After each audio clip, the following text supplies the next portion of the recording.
Hello everyone, today is 26th of April, now it's 10 to 10 in the morning Moscow time. I'm Levan Gudadze and this is my first update for the day in which I'll share all the main news that are making headlines in Russian media outlets and Russian language pages on different internet platforms.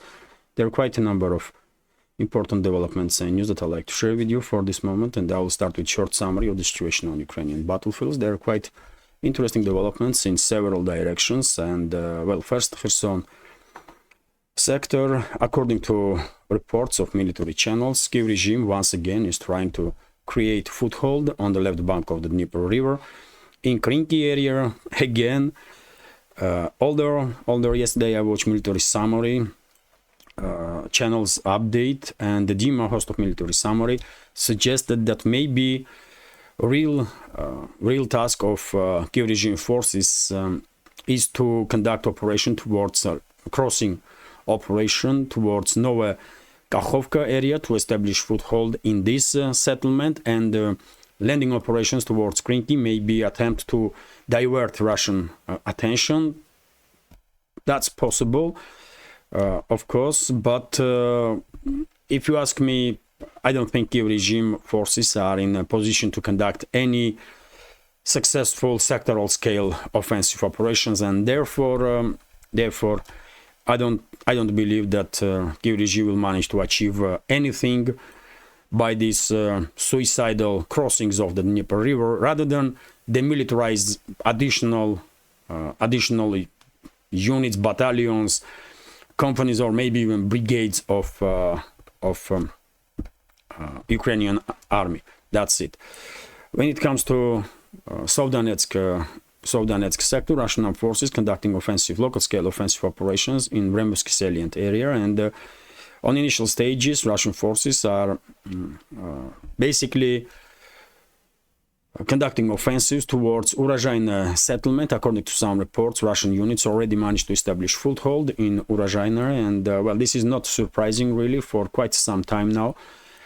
I was reporting about in many other channels that Russian side was conducting artillery strikes on Kiev regime forces in Vremovsky salient area, air strikes, and basically preparing ground for local scale offensive operations. And probably we are seeing now first stages of this offensive, and eventually, of course, Russian side will establish or re-establish full control over the Vremovsky salient, all the several settlements in this area. And I wouldn't be surprised at all if eventually Russian forces will conduct some a sort of pincer offensive on a sectoral scale from Vremovsky salient one side, and from Novomikhailivka, for example, Novomikhailivka Marinka other side, to encircle Ugledar and other settlements around this city, and force basically Kiev regime units to lay down arms and surrender if they were unable to withdraw in time. But well, at least for now, all we know is that Russian side is beginning to conduct offensives towards Urozhaina on Vremovsky salient. Also, southern flank of Donetsk sector, main hotspot is of course Krasnogorovka, and Russian forces further improving their position in this main stronghold of the Kiev regime. And well, according to latest reports, industrial zone in the central part of this quite a big settlement is under Russian control now, and several military experts are even suggesting or predicting that Kiev regime's defense lines will collapse in upcoming days in Krasnogorovka. Also a possibility, let's see how will things develop, in Avdiivka direction. Main hotspot is of course Ocheretino and surrounding areas. According to latest reports, Kiev regime forces, unconfirmed by the way, reports Kiev regime forces withdraw from Ocheretino, and Russian militaries are conducting demining and clearing operation in this village. And if that's the case, then today or tomorrow, in upcoming days, Russian Defense Ministry probably will make statement about establishing full control over the Ocheretino. Also, we have confirmation of the information that Novobakhmutovka is under Russian control on the southern eastern side of Ocheretino, and Russian forces established foothold in Solovyovo, which is also on the southern side of Ocheretino. Also, it is expected that Russian forces will conduct their offensive operations towards Arkhangelskaya, Keramik, Novokalinovo, and will establish control over entire this area in upcoming days, maybe a week or two. And also, by the way, when it comes to Avdiivka direction, Berdichi settlement, some interesting news is coming from Berdichi area. Russian armed forces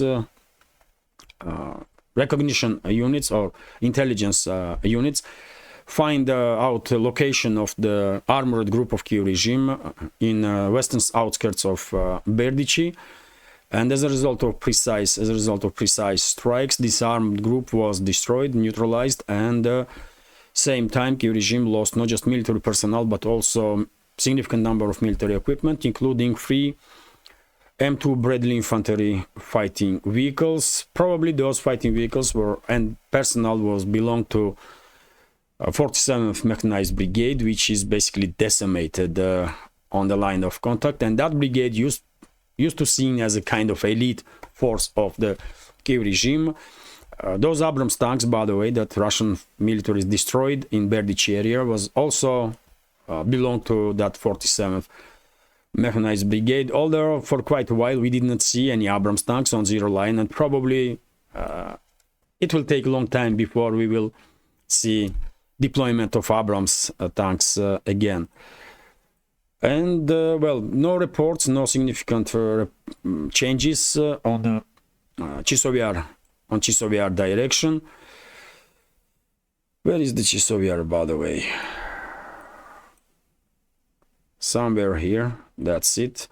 So no reports about some significant changes on the Chisovyar direction. Russian artillery, long-range artillery, and their air force is continuing to pound points of concentration of Kiev regime forces in this direction, although no reports about some significant changes on the ground, at least for now. And when it comes to Seversk direction, Russian forces, according to some reports, established foothold in Razdolovka settlement on the southern side of Seversk. Also no surprises, because it was obvious that, and I report about it, that most likely Russian side will conduct local scale offensive operations towards Razdolovka, Fyodorovka. Russian forces conducting offensives also towards Vimka railway station.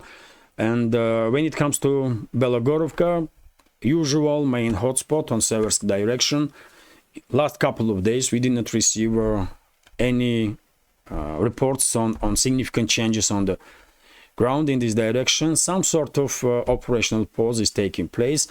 And about northern sectors, well, according to some reports, Kiev regime forces are conducting local scale offensive operations in Terni area, although I mean one may wonder what Kiev regime even hopes to achieve by these local scale offensives by sacrificing additional units of the Ukrainian armed forces. It does make no sense, because they have no chance to achieve anything really.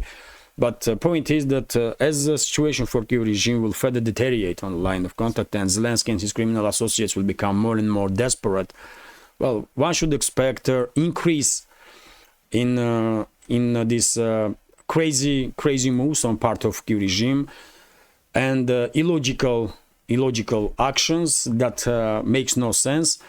And I believe these local scale counteroffensives in Terni area, or these attempts to conduct crossings on the Dnieper River in Kherson direction, this is definitely part of this desperation on the part of Kiev regime. They just don't know what to do, and basically are sacrificing their own military personnel just to gain some time maybe. And when it comes to Kherson direction, one may argue that maybe Kiev regime is trying to force Russian side to redeploy some units from Donetsk and Avdiivka direction towards Kherson region. That's why Kiev regime once again is activating Kherson sector. But I don't think Russia needs to redeploy forces from Donetsk sector or Avdiivka sector. There are enough forces in Zaporozhye, South Donetsk and the Kherson direction also, and there are plenty of reserves in Crimea. So if Kiev regime is hoping to distract Russian offensive push in Avdiivka sector, they are dreaming, by the way. It's not happening. RIA Novosti is reporting that, and by the way, if you are interested in more detailed information about situation on the Ukrainian battlefield, of course, I recommend military channels. For that, they are providing great volume of information, precise, I mean detailed information on the changes on line of contact. And if by chance you are new to independent media and are not familiar with the military channels, under this video in description box I have a recommendation list of the channels that I follow, and there you can find links to at least several military channels, including Military Summary, biggest I believe biggest military channel that reports about Ukrainian crisis on daily basis.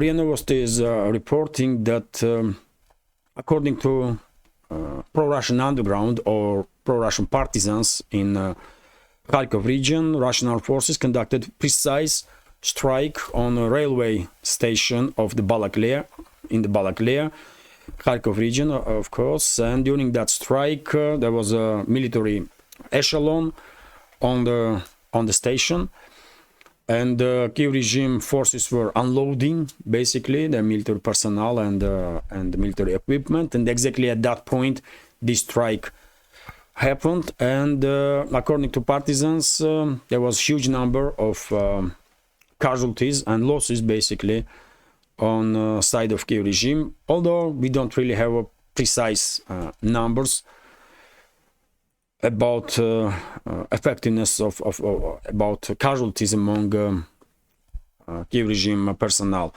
Vzгляд newspaper, and this is by the way not the first time, of course, when Russian armed forces conducting these precise strikes on railway stations, when military echelons of the Kiev regime are stationed there and loading or unloading its military personnel and military equipment. Excuse me. Wow.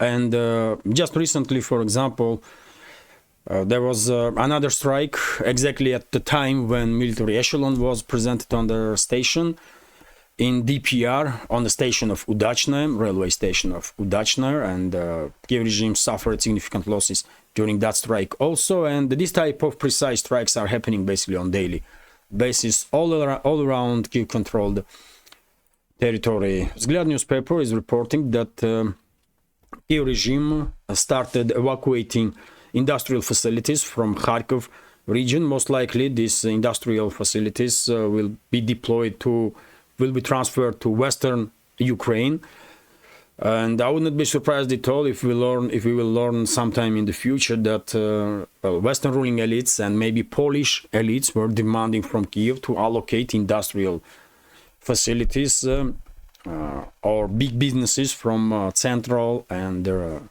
northern, eastern, southern parts of Ukraine towards the western Ukraine, because we all know, or at least that's my reading of the big picture, that after this conflict will end, Ukraine will be divided between its neighbors.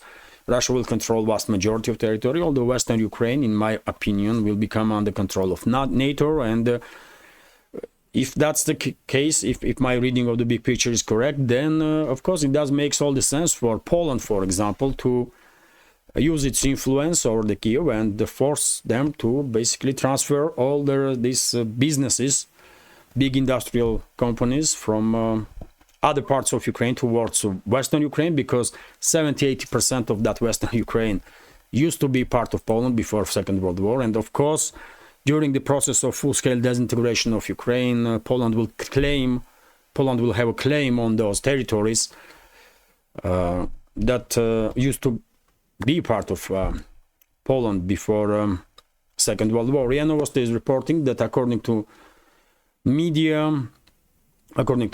Spain agreed to transfer Patriot air defense system to Kiev regime under pressure of NATO and EU leadership. Not surprises, really, not surprises. And I guess Spain is not alone. Many other countries will basically demilitarize themselves and will send whatever they will be ordered basically from Washington to send to Kiev regime.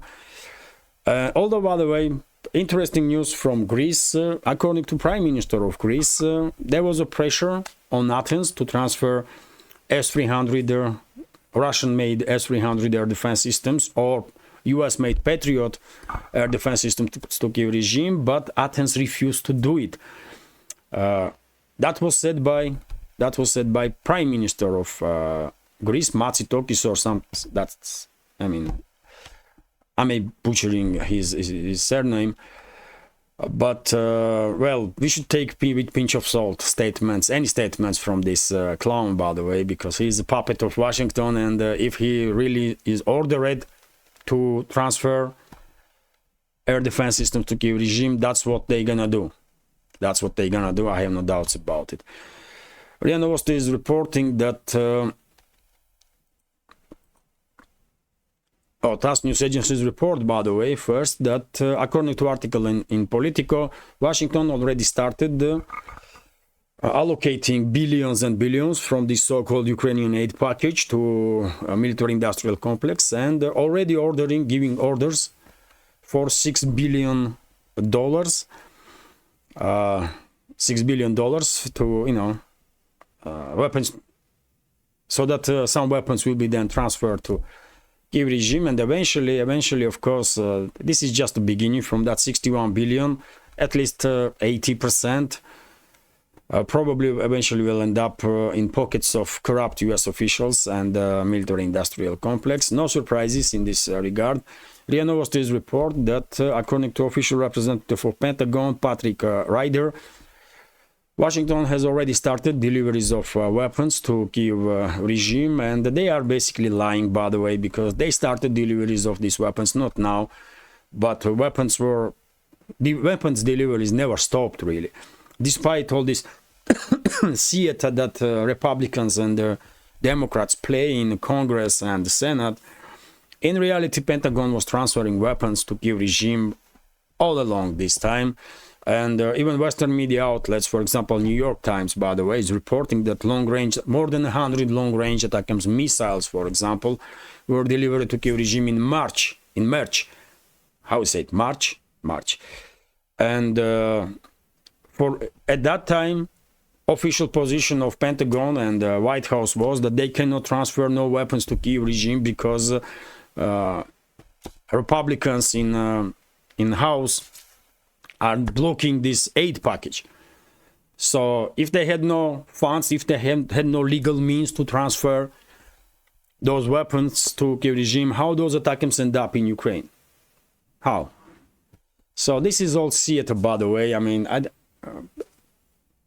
don't understand how anybody can take anything that comes from Washington and Biden's administration seriously, man. It's just not possible. It's really not.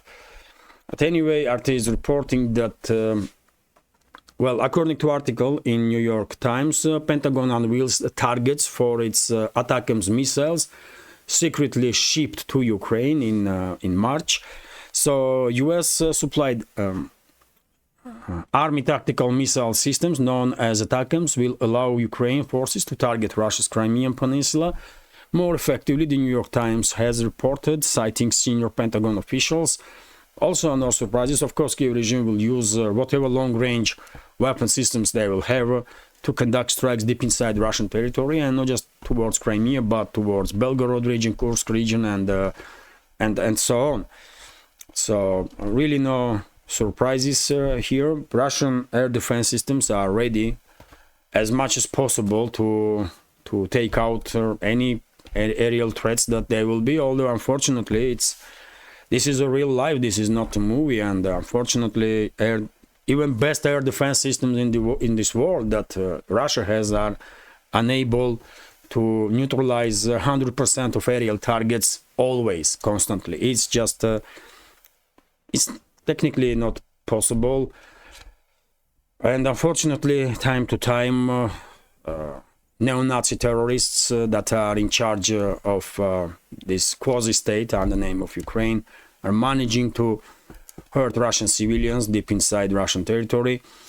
RIA Novosti is reporting that, well, Kiev regime withdraw its Abrams tanks, US-made Abrams tanks from line of contact. This was reported by Associated Press, and the main reason, according to AP, is that these tanks look like obsolete because of the Russian drones, and it is understandable that Washington don't want to, world to see these burned down Abrams tanks Like London was not happy to, work to see burn down Challenger 2 tanks on the battlefield. And initially London ordered Kiev to withdraw Challenger 2s from the zero line, and that's what Kiev did.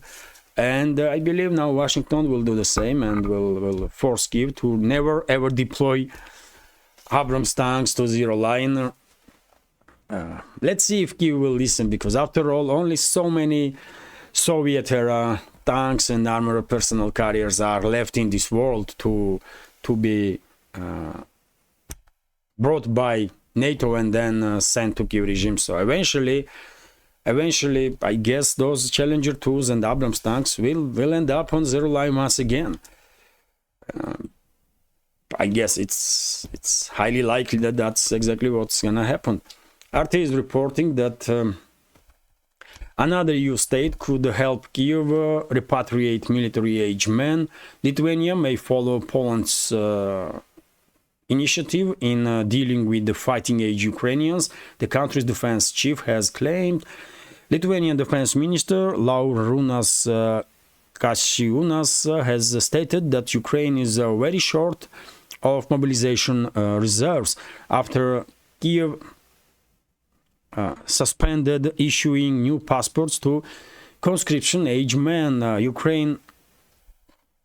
Ukraine banned all men between the age of 18 and 60 from receiving or renewing documents at the consulate offices unless they are properly registered for mobilization. Poland earlier suggested that it could eventually help Kiev repatriate its undocumented citizens, and Lithuania is considering to do the same. They will look how effectively Poland will deal with this issue, and possibly some other countries. But what is interesting, by the way, it seems like this is the way they're gonna hunt down military-age Ukrainian male refugees.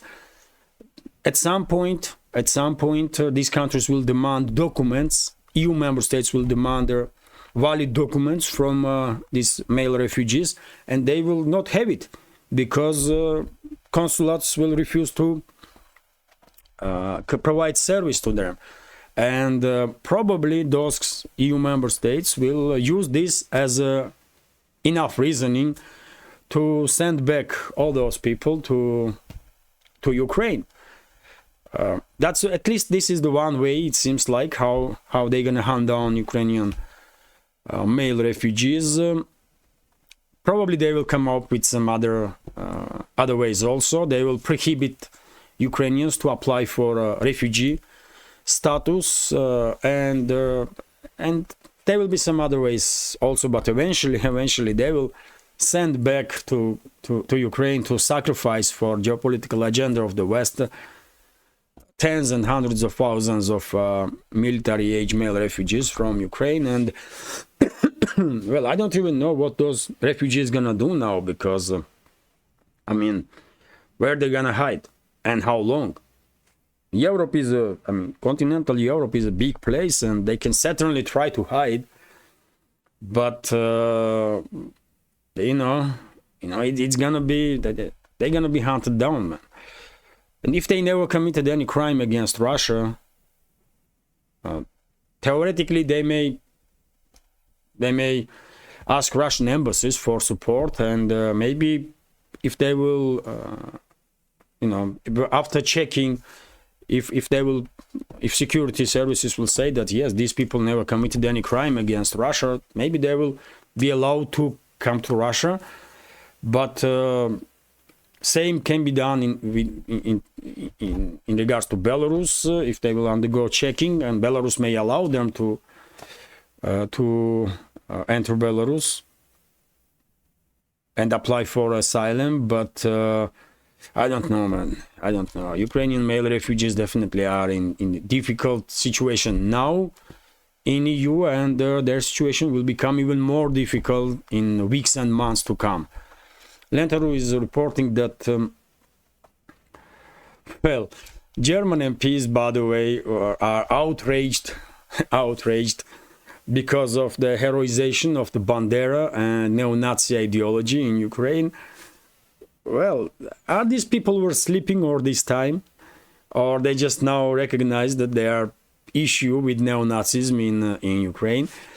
You know what? Let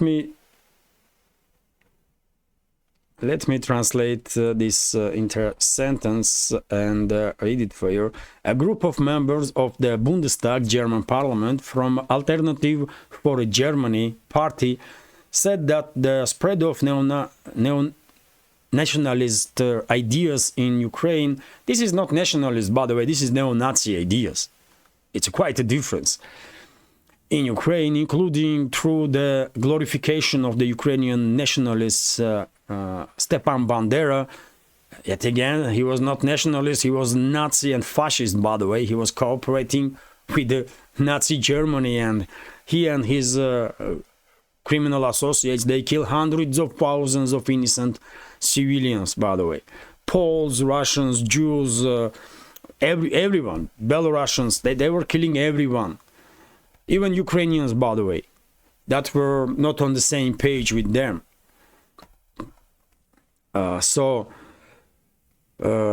Well, this party said that the spread of these neo-Nazi ideas in Ukraine, including the true glorification of this mass murderer Stepan Bandera, threatens the country's democracy. The parliamentarians were outraged by the current situation in their appeal to the German government.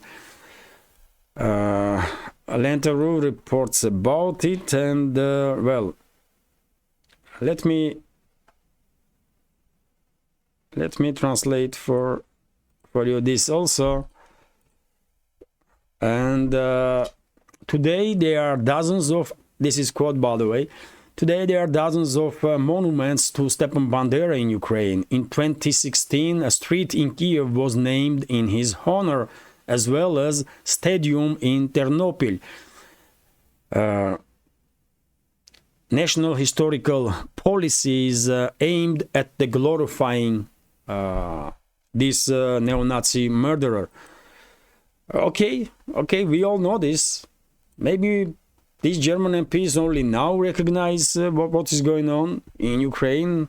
Maybe they just wake up. But whatever the case, I mean, it's good that at least someone in Bundestag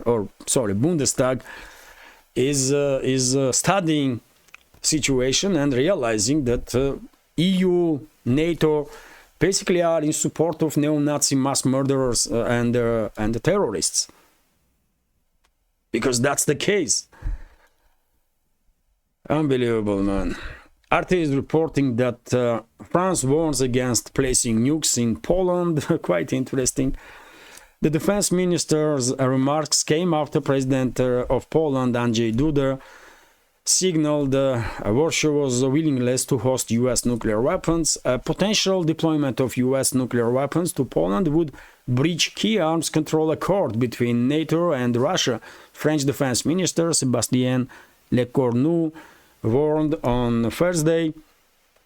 Okay, but since when current French leadership cares about any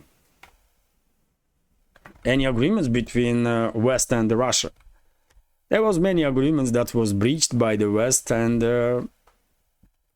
I don't see any outrage on part of French leadership then.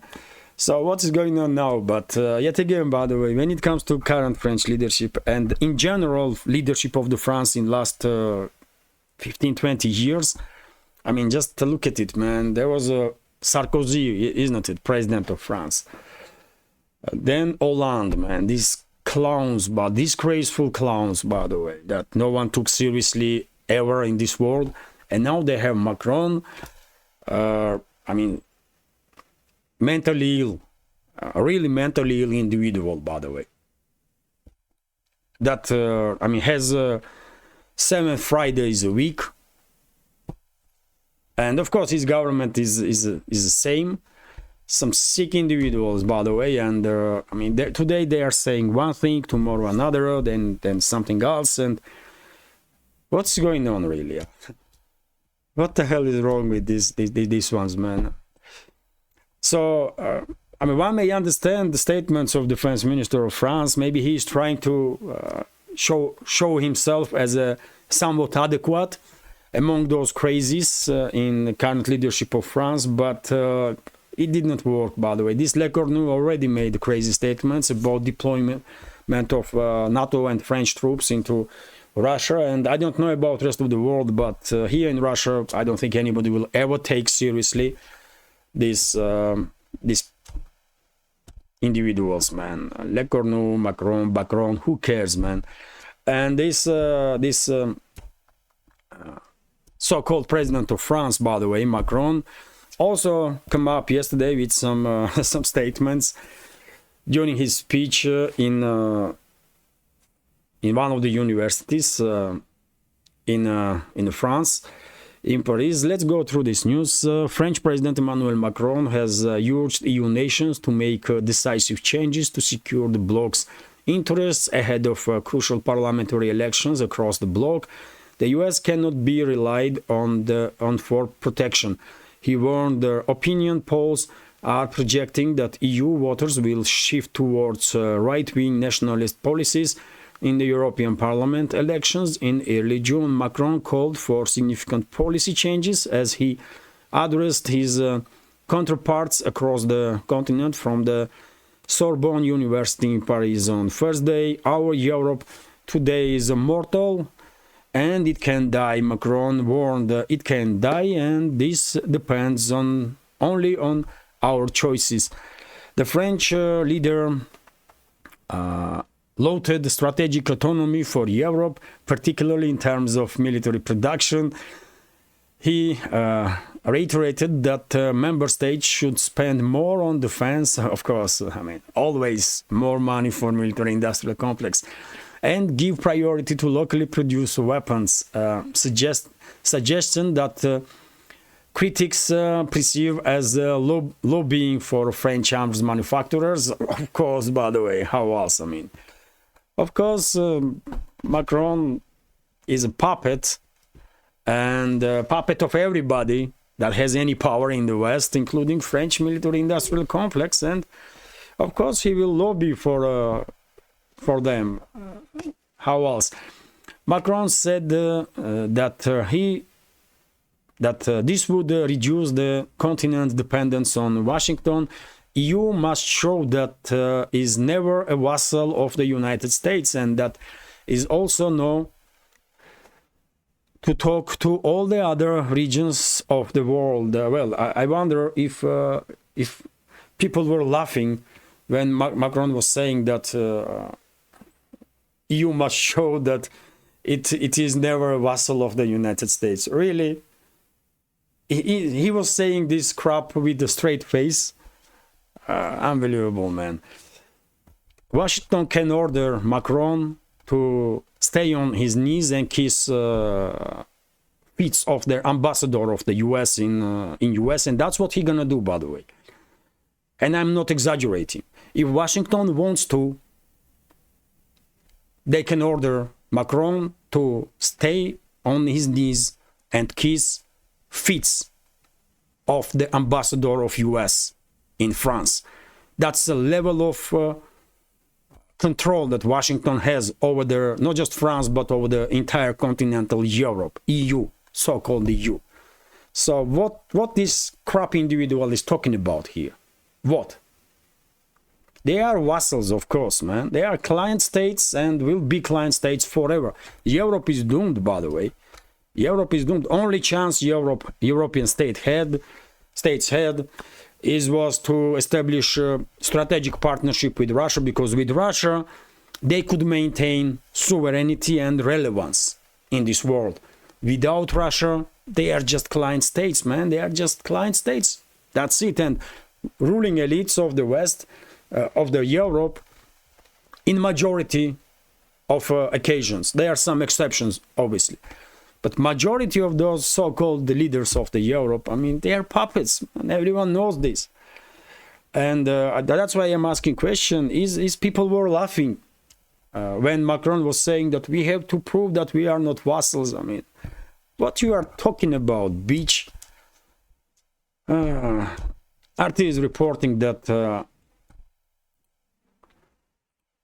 And that's why, by the way, that's why I'm saying leadership of the majority of the Western states cannot be taken seriously, and especially leadership of France, by the way. Macron, I mean, they need psychiatrists, by the way, that's for sure. RT is reporting that Hamas names terms for the laying down arms.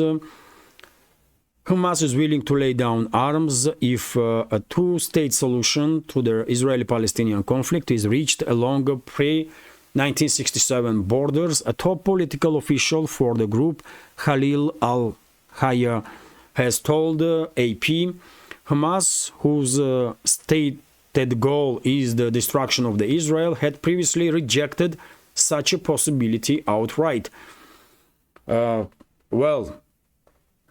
Interesting. Although I guess as Palestinians find it impossible to trust Netanyahu's government, the same probably can be said about at least Hamas. That hardly anybody in Israel can trust whatever statements are coming from Hamas, and therefore, I mean, it is good that at least on political level they are stating that they will transfer into a purely political party. It's a good move, obviously, but I mean, trust is the issue. Trust is the issue, and I don't know how they're gonna resolve this problem when it comes to relationships between Israel and Palestine. Although, by the way, there is also another issue. I don't think Israel will agree on 1967 borders. That's also something to think about. But I don't know. Lately, we all noticed significant increase in of the statements from the world leaders about a two-state solution, and I don't know, maybe, even though I'm personally skeptical that this is achievable, but maybe it will work out. Who knows? Maybe it will work out, and the sides eventually will manage to live next to each other in peace, without harming people of citizens of each other. I don't know, man. But statement itself is quite interesting, because I never heard before anything like that they are willing to give up arms and become a purely political organization. That's interesting. RIA Novosti is reporting that China is warning US not to cross red lines. And this warning comes from Foreign Minister of China, Wang Yi. Right now, as Antony Blinken, head of U.S. State Department, is in China, and according to media reports, is trying to influence China or pressure China to cut cooperation with Russia. This is not happening, by the way. This is not happening. Recently, head of U.S. Treasury was in. Janet Yellen was in China. Now Blinken is visiting China. What they really are, they that out of touch with reality that they don't understand that they cannot rule this war no more. They are not dominant force. And Beijing, for example, I'm quite sure Beijing don't give a damn about any opinion of Washington or anything in this world. I mean, really, Washington is in no position to dictate Beijing what to do and when and how. It's just not happening. And therefore, of course, Blinken will fail as Yellen failed, and that's a reaction of the China, by the way. Chinese leadership. It's China that giving warnings to US not to cross red lines, because there will be consequences, and China definitely is in position to, to give such warnings, But whatever the case, by the way, it's even good that we have more and more indicators that world is split now. On one side there is collective West, and on the other side there is the rest of the world. As time goes by, this split will become more and more obvious, and eventually there will be two systems. Two systems will be developed in this world: Western, collective West on one side, there with its own political, banking, financial system, and so on, and there will be rest of the world with its own financial and banking system. And well, because collective West don't want to be part of multipolar world, well, they will be isolated then. They will be isolated and will operate in this small bubble, because world is much bigger than collective West. As long as sides are managing to avoid nuclear war, it's okay, man. Maybe sometime in the future, Western states will have leadership, adequate leadership, and maybe there will be changes in Western policies, and they will embrace multipolar world, idea of multipolarity, when no one force is dominating over the world, when states acting with mutual respect. RT is reporting that US considers mobile bases for Pacific War. An American military contractor wants to repurpose unused oil rigs as a mobile bases that would help resupply US Navy vessels in the Pacific and host missile launchers. Okay, by the way, I mean, it's always not enough for US military industrial complex, no matter how many billions, how many hundreds of billions they're gonna receive, or trillions. It's always not enough, and now they are coming up with this craziness. US already has, I don't know, man, 800 to 900 military bases worldwide. Why they need any more?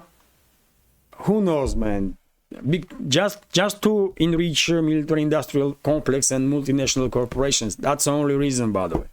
Because nobody in this world is threatening US with invasion, with war, and so on.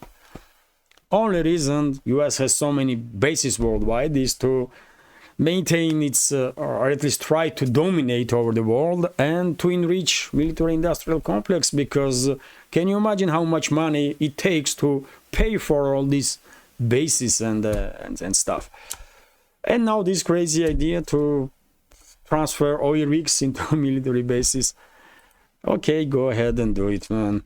It's gonna be sitting ducks, and project that cost a couple of billions at least to US taxpayers will be taken out in case of a real war by missile that costs only $1 million or $2 million. But it is what it is, man. As I said, US military industrial complex is cannot stop.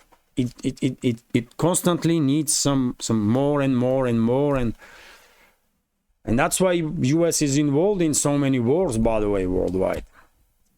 RIA Novosti is reporting that Putin made a statement, by the way, that he will visit China in May. So it is interesting. He will visit China in May, and I believe in autumn, when a BRICS summit will take place in Kazan, Chinese leader Xi Jinping and leaders of other BRICS member states will visit Russia.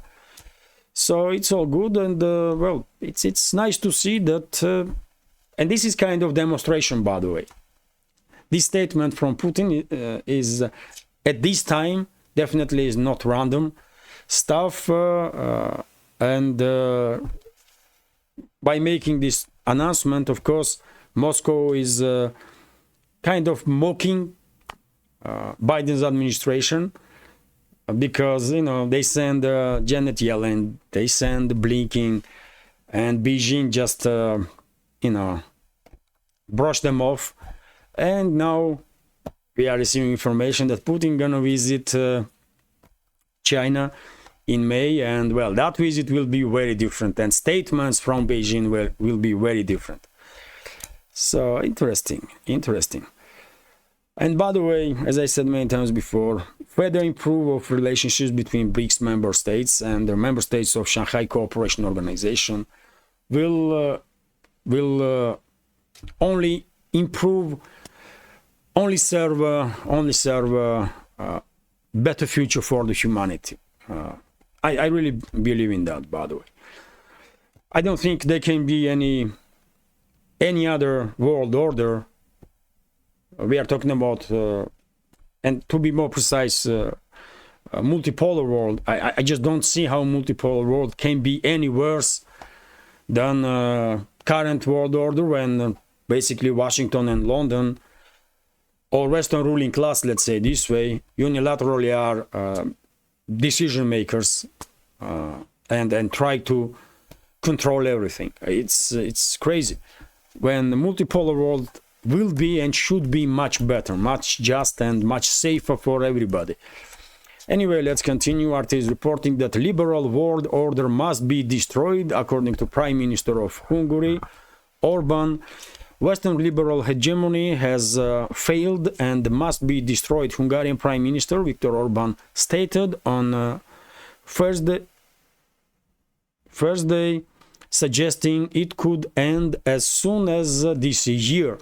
Addressing the Conservative Political Action Conference, CPAC Hungary, in Budapest, Orban criticized the existing world order based on progressive liberal hegemony, saying it has spawned numerous figureheads who are not fit to be leaders, with even beauty pagans knowing more about peace than they do. He accused liberal politicians of building hegemonic ideological control to which everyone must submit instead of actual governing, while turning state bodies into tools of operations. Such forces are dangerous enemies whose time is coming to an end, Orban claimed. The progressive liberals sense the danger. The end of this era also means their end. The Prime Minister argued their dominance could be overcome as soon as this year, Orban predicted, citing their upcoming EU parliamentary and US presidential elections. The proponents of the old world are sitting in Brussels, and although it is not my business to interfere in American politics, I fear that they are also sitting in Washington. That's a quite strong statement, man. This is what we are doing this year. This year we will try to drive them out, the Hungarian Prime Minister said. This year, God willing, we can end the inglorious era of the Western civilization. We can end the world order built on the progressive liberal hegemony. The progressive liberal world spirit has failed. It gave the world war, chaos, unrest, and destroyed their economics. The emerging world order will be based on the true sovereignty, with the countries driven by their actual national interests rather than global ideology, according to Orban. Well, strong statements, by the way, strong statements that will appeal to majority of the people of this world, I guess, or I will suggest. But these neoliberal fascists, by the way, that are still in the charge in the collective West, I mean, they still are dangerous, by the way. They still are dangerous, and maybe Orban little bit is, I mean, too optimistic. I don't think just winning in European parliamentary elections or in US by conservative forces will be enough to make changes. But let's see. But when it comes to statements of Orban, well, yes, I mean, I guess his statements will be seen quite positive, will be received quite positively by rest of the world, because everybody is sick and tired with this crazy neoliberal ideology, by the way, that forced not just on the collective West, but on the other states also that are under whatever level of the influence of the West. And well, I will go through some headlines because this update is quite long already. RT is reporting that Airbus allowed to use banned Russian titanium. The Canadian government has allowed Airbus to use Russian-produced titanium in its manufacturing processes, despite being the first Western state to sanction the strategic metal. Okay, Russia is one of the major or even major producers of their some details for aerospace industry and many others when it comes to titanium. And Russia is one of the major exporters of titanium, very dense comparison to weight metal. And I'm not at all surprised that Airbus find it impossible to continue its work without Russian titanium details. RBK News Agency is reporting that Bloomberg, oh, that's interesting, by the way. Bloomberg learned that if Trump will be re-elected as a president, he has a plan, or his advisors, let's say, his economical advisors have a plan to sanction countries that are participating in process of de-dollarization, that are basically conducting trade with other countries in other currencies rather than dollar. And well, by the way, that's why I'm saying that just current elections that will take place in US or in EU definitely are not enough, because it's a systemic issue, by the way. It's a systemic issue that Western collective West has. And just look at this information. If Trump becomes president and then his administration will sanction countries that are distancing themselves from a dollar because dollar have been weaponized by Washington itself, then these sanctioning processes will only further escalate process of de-dollarization. It will not stop this process. It will further increase, fast track this process. It's so simple to understand, isn't it? So what kind of aides Trump has? What kind of people are around him that suggesting this craziness? If Washington really wants, or if Trump really wants to stop the dollarization process, it's quite easy to do. They have to stop using dollars as a weapon tool, and they have to stop sanctioning countries that they don't like, left and right. That's all. But I don't think they are realizing this, by the way. I really don't. They are in a mode when they don't see their own mistakes. They are constantly blaming others for everything. And this is now not how world is worked, by the way. And therefore, I'm afraid once Trump will become president, situation for relationships between US or collective West and the rest of the world will deteriorate even further, because they just are unable to learn, by the way, that it is what it is. RT is reporting that Moscow issues a diplomatic warning to Washington. Russia could downgrade relations with the US if its assets are confiscated. The deputy foreign minister has warned.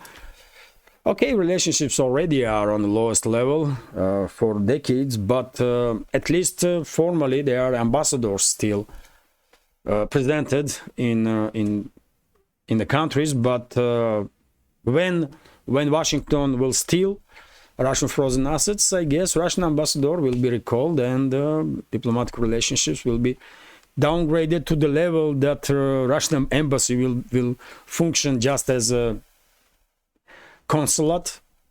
That's it, really. Which is not good, by the way. I said many times before that despite the current difficulties in the relationships, I will suggest to all sides to maintain as many ties as possible on any level, because sometime in the future these relationships should be rebuilt, isn't it? It may take 20 years, 30 years, 40 years, but at some point relationships should be rebuilt, and there are more ties will be saved during this time between the sides. Easier it's gonna be to rebuild relationships, isn't it? So therefore this is quite sad news, really, but has Moscow any choices, really? It's not Moscow that constantly escalates, isn't it? Moscow usually is responding on their anti-Russian actions that have been taken by collective West, like in this case, by the way, with this news that Russia freezes assets of the largest US bank. St. Petersburg's court ordered the freezing of the funds owned by US banking giant JP Morgan Chase in Russia on Wednesday. The ruling was made in favor of the country's second largest lender, Russia's second largest lender, VTB Bank, which had filed a lawsuit seeking to recover 439.5 million that is blocked abroad under US-led sanctions. So yet again, Russia is responding. Russia is responding, by the way. I mean, you may find it very difficult really to find the episode when Russia was escalating. It's always collective West, by the way, that escalates, then at some point Russia responds. And when Russia responds, there is a hysteria in the Western media, in the collective West, that, ooh, Russians are coming. For God's sake, you were escalating for years and then decades, and finally we respond, and we are aggressors. Are you kidding me? Unbelievable, man. And, well, I will end this update on this news, by the way. Hopefully you will find it somewhat informative and interesting, and if so, please click that like button and leave some commentary just about anything, any topic. As I said, as I'm saying always, this is the only way we have, by the way, to influence algorithms and to reach wider audience. On YouTube, on Rumble, it's likes and comments. That's all we have.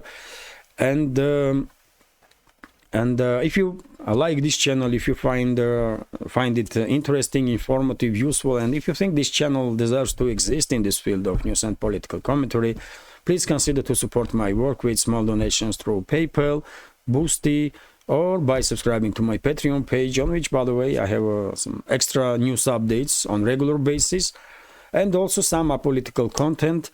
So I'm trying as much as I can to make a Patreon page as interesting as possible for our community there. So all the links are under this video in description box and in the pinned comment. This is it for now. Have a great day and take care.